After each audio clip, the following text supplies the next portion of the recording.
कि घर पहुंचते ही यूवी अपनी माँ की सारी चीज़ें उठा के फेंकने लगता है, उनको जलाने लगता है, डिस्ट्रॉय करने लगता है। तो कथा मना करती है, वो ज़बरदस्ती करके उससे छीनती है कि ऐसा कुछ भी नहीं है जैसा आप समझ रहे हो महाराज जी। लेकिन यूवी कहता है कि तुम मेरी माँ को मुझसे ज़्यादा जानती हो क्या, वो मुझे बचपन में छोड़ कर चली गई थी तो मैं उनके लिए तड़पा हूँ या तुम तड़पी हो, तो जितना मुझे पता है तुम्हें कैसे पता है, तुम तो अभी कुछ दिन पहले मेरी माँ से मिली हो। लेकिन कथा कहती है कि आपको सिक्के का सिर्फ एक पहलू दिख रहा है, दूसरी तरफ क्या है सिक्के की वो आपको नहीं दिख रहा है। तो वो जो माँ की डायरी वगैरह से कुछ है ना, वो यूवी के हाथों में से छीन लेती है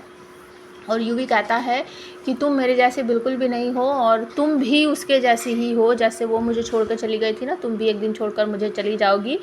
और कथा इस बात पर भड़क पड़ती है और कहती है कि महाराज जी आपका दिमाग ख़राब हो गया क्या, मैं तो सोच रही थी कि हम इतने दिनों से साथ हैं तो आप मुझे समझ गए होंगे कि मैं आपका कभी भी नुकसान नहीं चाहती। मैंने कितनी बार आपको बचाया है मुसीबत से, लेकिन आप तो हमेशा की तरह जैसे दिखते हो वैसे हो ही नहीं और मुझे ही हमेशा गलत समझते हो। तो ठीक है, आपको जैसा समझना है समझते रहिए, लेकिन एक दिन मैं अपने आप को निर्दोष साबित कर दूंगी और गायत्री माँ, शीतल माँ जो कर रही है उनके पीछे उनकी मनसा क्या है वो भी मैं साबित कर दूंगी।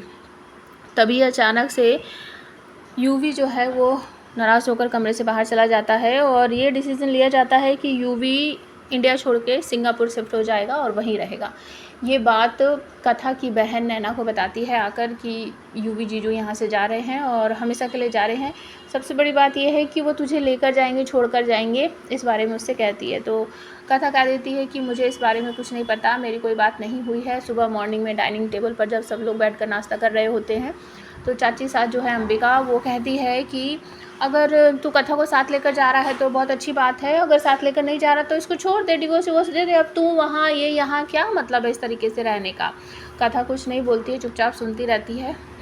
वहाँ से जाने के बाद कथा से बात करता है यूवी और कहता है कि मैं तुम्हें हमेशा सपोर्ट करूँगा, आगे पढ़ो, जो तुम्हें बनना है वो बनो, हर तरीके से मैं तुम्हारा सपोर्ट करूँगा, तुम्हारी हेल्प करूँगा। और कथा चुपचाप सुनते हुए रोती रहती है और कहती है कि महाराज जी अभी तक समझे ही नहीं कि अब ये शादी हो गई है तो मुझे तो पूरी तरीके से इसको निभानी है, लेकिन अगर आप छोड़कर जाना चाहते हो तो ठीक है, मैं इस बारे में कुछ भी नहीं बोलूँगी। वो चुपचाप सोच रही है खड़ी हुई, तभी अचानक से पुलिस और हर्षवर्धन का नाम लेते हुए कहती है कि कौन है हर्षवर्धन जिंदल, उसके खिलाफ